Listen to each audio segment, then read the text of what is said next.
नमस्कार दोस्तों, मैं शोभित मिश्रा स्वागत करता हूं आप सभी का अपने YouTube चैनल यूनिक सॉल्यूशन में। चलिए आज अर्थव्यवस्था के अंतर्गत हम लोग समझते हैं कि आपने दो शब्द सुने होंगे, एक अर्थशास्त्र जिसे इकोनॉमिक्स बोला जाता है और एक अर्थव्यवस्था जिसे इकोनॉमी बोलते हैं। तो इन दोनों में अंतर क्या है, समझते हैं इस अंतर को। और अगर आपको वीडियो पसंद आता है तो आप वीडियो को लाइक और शेयर कर लें। चैनल से हमारे जुड़े रहने के लिए आप चैनल को सब्सक्राइब कर लें। तो चलिए प्रारंभ करते हैं इन दोनों में अंतर। अर्थशास्त्र जिसे इकोनॉमिक्स कहते हैं, यह क्या है? अर्थशास्त्र से मतलब हो गया, अर्थ माने होता है धन। मनुष्य की आर्थिक गतिविधियों से जुड़ा जो शास्त्र है या जो अध्ययन है उसे अर्थशास्त्र कहते हैं। मनुष्य जो आर्थिक गतिविधियां करता है जिसमें मुद्रा शामिल होती है, जैसे कि आप उदाहरण ले लें कि किसी वस्तु का बेचा जाना, खरीदा जाना, नौकरियां दिया जाना, नौकरियों को हासिल करना, कोई नया उद्यम स्थापित करना, उस उद्यम के जरिए कारोबार करना, यह सभी अर्थशास्त्र के अंतर्गत आते हैं, क्योंकि इसमें मुद्रा शामिल है और उस मुद्रा शामिल करने का एक प्रयोजन है लाभ लेना। इसमें दोनों क्रेता और विक्रेता दोनों की जरूरतें पूरी होती हैं। जो विक्रेता है उसको लाभ होता है और जो क्रेता है वह अपनी आवश्यकता की पूर्ति करता है। आगे जब अर्थशास्त्र का अध्ययन अर्थशास्त्रियों के द्वारा किया गया तो जो इसको एक बृहद स्तर पर लिया गया और आप कह सकते हैं कि जो कुछ भी संसाधन हैं उन संसाधनों के वितरण और उपयोग, इसको लेकर के जो अध्ययन में लाया गया, जिस विज्ञान का जन्म हुआ, वही अर्थशास्त्र इकोनॉमिक्स बोली गई। इसके अलावा आप अर्थशास्त्र के दो भाग पढ़ते होंगे। एक आप जानते हैं, एक बोलते हैं व्यष्टि अर्थशास्त्र, एक बोलते हैं व्यष्टि अर्थशास्त्र और दूसरा बोलते हैं समष्टि अर्थशास्त्र। व्यष्टि अर्थशास्त्र, समष्टि अर्थशास्त्र। तो व्यष्टि अर्थशास्त्र को इंग्लिश में माइक्रो इकोनॉमिक्स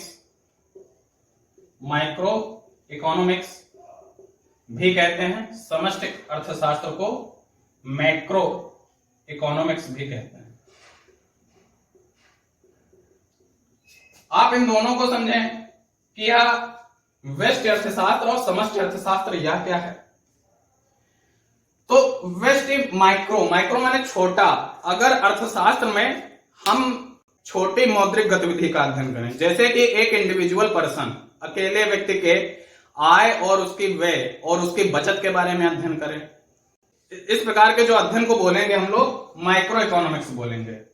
लेकिन वही हमारा अध्ययन उस व्यक्ति विशेष से हटकर एक बृहद स्तर पर, एक देश के स्तर पर हमको करना हो और जिसमें अर्थशास्त्र के नियम और सिद्धांत लागू होते हो, वह समष्टि अर्थशास्त्र है। जैसे कि मुद्रास्फीति, जीडीपी, राष्ट्रीय आय, यह सभी गणना जो है समष्टि अर्थशास्त्र मैक्रो इकोनॉमिक्स के अंतर्गत होती हैं। तो आप यह समझ पाए कि माइक्रो का मतलब एक छोटा स्तर, एक इंडिविजुअल के आय व्यय से संबंधित। मैक्रो मतलब एक बृहद स्तर, एक देश या विश्व के स्तर पर जो है अर्थशास्त्र का अध्ययन जो होगा मैक्रो इकोनॉमिक्स बोला जाएगा। यह दोनों आप एक दूसरे के पूरक बोल सकते हैं। इन दोनों को आप एक दूसरे के पूरक बोल सकते हैं, कॉम्प्लीमेंट बोल सकते हैं। कॉम्प्लीमेंट कहने का मतलब क्या हुआ कि जो अगर कोई परिवर्तन व्यष्टि अर्थशास्त्र में होगा तो वह परिवर्तन समष्टि अर्थशास्त्र में भी आपको देखने को मिलेगा। लेकिन अगर कोई परिवर्तन यहां हो रहा है तो यहां भी आपको देखने को मिलेगा। जैसे मान लीजिए मैक्रो इकोनॉमिक्स में मुद्रास्फीति बढ़ी,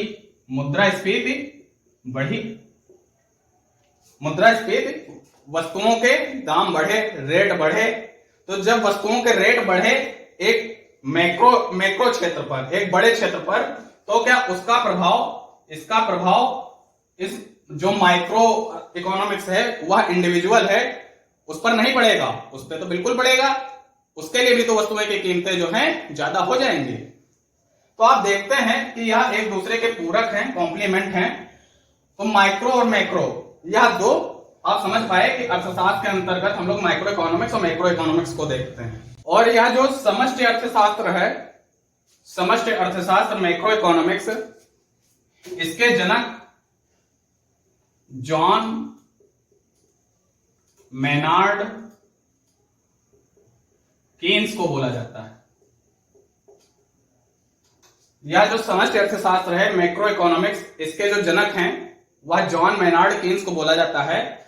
इकोनॉमिक्स के अंतर्गत जो हम लोग देखते हैं 3 प्रमुख क्षेत्र होते हैं जिनको हम लोग किसी भी देश की अर्थव्यवस्था के अध्ययन करते समय उपयोग में लाते हैं। वह आप लोग जानते हैं 3 क्षेत्र होते हैं, प्राथमिक क्षेत्र, द्वितीयक क्षेत्र और तृतीयक। प्राथमिक क्षेत्र, द्वितीयक क्षेत्र और तृतीयक क्षेत्र। प्राथमिक क्षेत्र, द्वितीयक क्षेत्र और तृतीयक क्षेत्र। अब यह प्राथमिक क्षेत्र, द्वितीयक क्षेत्र और तृतीयक क्षेत्र अर्थशास्त्र में किसी भी देश की अर्थव्यवस्था का अध्ययन करते समय लाए जाते हैं। तो प्राथमिक क्षेत्र कौन से क्षेत्र होते हैं? ऐसे क्षेत्र जिसमें जो संसाधन हैं वह हमको प्रकृति से सीधे उपयोग में लाने हेतु मिलते हैं। तब ऐसे कौन कौन से संसाधन होते हैं जिनको आप बोल सकते हैं आप वह प्रकृति से आपको सीधे उपयोग में लाने हेतु मिलते हैं? तो कृषि में आप जानते हैं जो फसलें उगाई जाती हैं वह प्रकृति आपको प्रदान करती है। कृषि, बागवानी, मत्स्य पालन, कृषि, बागवानी, मत्स्य पालन। इसके अलावा आप बोल रहे हैं कि जो माइनिंग की जाती है वह भी तो प्रकृति में खदानें खोद करके खनिज निकाले जाते हैं ना, तो माइनिंग। इसके अलावा और कुछ आप बोल सकते हैं? बिल्कुल, कच्चा तेल का जो निष्कर्षण किया जाता है, कच्चा तेल का जो निष्कर्षण किया जाता है जिसे आप क्रूड ऑयल बोलते हैं, यह सभी क्षेत्र जिनका उपयोग आपको प्रकृति से सीधे करने को मिलता है, ये सभी प्राथमिक क्षेत्र के अंतर्गत आते हैं। अब द्वितीयक क्षेत्र, सेकेंडरी सेक्टर क्या हो गया? इन प्राथमिक क्षेत्रों के जो उत्पाद हैं इनको प्रोसेस करने वाले जो सेक्टर होते हैं, मतलब कि प्राथमिक क्षेत्रों के उत्पादों की मदद से जिन सेक्टर्स में जिनका उपयोग किया जाता है उनको हम लोग द्वितीयक क्षेत्र बोलते हैं। जैसे कि माइनिंग करके आपने खनिज निकाल तो लिया, लेकिन क्या वह खनिज शुद्ध अवस्था में होगा? बिल्कुल नहीं होगा। उससे आपको धातुकर्म करके एक प्रोसेस के जरिए आपको उससे शुद्ध धातु निकालनी पड़ेगी और इसके लिए आपको फैक्ट्रियां स्थापित करनी पड़ेगी। तो जो औद्योगिक इकाइयां हैं इनको आप बोल सकते हैं कि यह जो है इसमें द्वितीय क्षेत्र के अंतर्गत, सेकेंडरी सेक्टर के अंतर्गत आती हैं। कृषि का उपयोग, बागवानी या मत्स्य पालन, इनके उपयोग आप सेकेंडरी सेक्टर में कैसे ले सकते हैं? कृषि के जरिए मान लीजिए कि आम का उत्पादन हुआ, अब वह आम जो है फैक्ट्री तक पहुंचे, इंडस्ट्री तक पहुंचे। कहां तक पहुंचे? इंडस्ट्री तक पहुंचे। और उस इंडस्ट्री में क्या किया गया? उनका रस निकाला गया और जिससे मैंगो जूस बना के बोतलों में पैक करके मार्केट में सप्लाई किया गया। तो इसे बोलते हैं प्रसंस्करण करना, प्रोसेस करना। तो यह सभी फैक्ट्री से, इंडस्ट्री से यह काम हो रहा है। तो इस तरीके से जो सेक्टर होता है उसे हम लोग इंडस्ट्रियल सेक्टर कहते हैं। इसमें सारी इंडस्ट्रियां जो होती हैं वह सेकेंडरी सेक्टर की होंगी, सेकेंडरी सेक्टर की बोली जाएंगी। तृतीय सेक्टर क्या है? ऐसे सेक्टर, इसको हम लोग सेवा क्षेत्र भी बोलते हैं। इसको हम लोग क्या कहते हैं? सेवा क्षेत्र भी कहते हैं। ऐसे क्षेत्र जो कि सेवाएं अपनी देते हैं, वहां से आपको किसी प्रकार के उत्पाद नहीं मिलते हैं, ना ही किसी प्रकार का प्रोसेस किया जाता है, सेवाएं दी जाती हैं। अब सेवाएं किस प्रकार की हैं? जैसे शिक्षा, जैसे कि स्वास्थ्य, जैसे कि बैंकिंग, और आप कौन से बोल सकते हैं, जैसे कि टूरिज्म सेक्टर, जैसे कि टूरिज्म सेक्टर, ठीक है, यह सेवाएं हैं। आप और कुछ बोलना चाहें, जैसे कि आप बोल रहे हैं रेस्टोरेंट जो होते हैं, यह सारे क्षेत्र जो सेवाएं प्रदान करते हैं वह तृतीय क्षेत्र के अंतर्गत आते हैं। तो उम्मीद है आप अर्थशास्त्र समझ पाए। अर्थशास्त्र के अंतर्गत अर्थशास्त्र होता क्या है, और व्यष्टि और समष्टि अर्थशास्त्र, समष्टि अर्थशास्त्र के जनक दोनों एक दूसरे के किस प्रकार पूरक हैं, और अर्थशास्त्र में कौन कौन से क्षेत्र आते हैं। आगे हम लोग शुरुआत में थंबनेल में लगाए थे कि अर्थव्यवस्था, अर्थव्यवस्था क्या है। अर्थव्यवस्था, अर्थव्यवस्था को हम लोग इकोनॉमी बोलते हैं। क्या बोलते हैं, इकोनॉमी। तो आप देख रहे थे कि अर्थशास्त्र को इकोनॉमिक्स बोल रहे थे, अर्थव्यवस्था को इकोनॉमी बोल रहे हैं, दोनों में अंतर क्या। जहां अर्थशास्त्र के अंतर्गत हम लोग आर्थिक सिद्धांतों का अध्ययन करते हैं और वह किसी एक देश के स्तर पर नहीं होती है, उसमें लगभग सभी देशों की आर्थिक गतिविधियों से संबंधित आर्थिक सिद्धांत होते हैं। लेकिन अर्थव्यवस्था किसी देश की, जैसे कि आप भारत की अर्थव्यवस्था का अध्ययन करें तो आप उसे अर्थशास्त्र नहीं बोलेंगे, उसे आप बोलेंगे इंडियन इकोनॉमी, इंडियन इकोनॉमी बोलेंगे। आप अमेरिका की अर्थव्यवस्था का अध्ययन करें तो आप उसे अमेरिकन इकोनॉमी बोलेंगे, अमेरिकन इकोनॉमी बोलेंगे।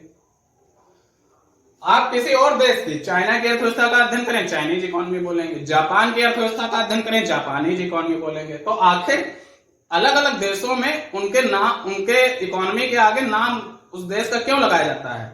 भले अर्थशास्त्र इकोनॉमिक्स के सिद्धांत समान हो, सभी देशों पर समान रूप से लागू होते हों, इन्फ्लेशन क्या होता है, डिफ्लेशन क्या होता है, मुद्रास्फीति, मुद्रा अपस्फीति, जीडीपी, जीएनपी, राष्ट्रीय आय, अर्थशास्त्र के सिद्धांत भले समान हो, लेकिन जो अलग अलग क्षेत्र हैं, जो अलग अलग क्षेत्र का मतलब देश, जो अलग अलग देश हैं, वहां सामाजिक और आर्थिक अंतर पाए जाते हैं। वहां पर जो लोग रह रहे हैं उनके सामाजिक जीवन में अंतर है, उनके आर्थिक जीवन में अंतर है, उनकी आय में अंतर है, वहां की परिस्थितियों में अंतर है। तो इसलिए वहां का जब अर्थशास्त्र का अध्ययन किया जाता है तो उस देश के नाम को हम, उस अर्थशास्त्र को अध्ययन करने के लिए हम लोग इकोनॉमी शब्द का प्रयोग लेंगे, इसी को अर्थव्यवस्था कहते हैं। और जिस क्षेत्र, जिस देश का अध्ययन कर रहे हैं उसका नाम जोड़ते हैं। तो भारतीय अर्थव्यवस्था को अध्ययन करते समय हम लोग इंडियन इकोनॉमी बोलेंगे। इसलिए इकोनॉमी शब्द अकेला बोलना उचित नहीं होता है, उसके साथ देश की अर्थव्यवस्था का, देश का नाम जोड़ना ज्यादा उचित होगा। तो इस प्रकार आप समझ पाए कि अर्थशास्त्र और अर्थव्यवस्था में क्या अंतर है। उम्मीद है आपको वीडियो पसंद आया होगा और आप वीडियो को लाइक और शेयर कर लें। साथ में हमारे चैनल से जुड़े रहने के लिए आप चैनल को सब्सक्राइब भी करें। धन्यवाद।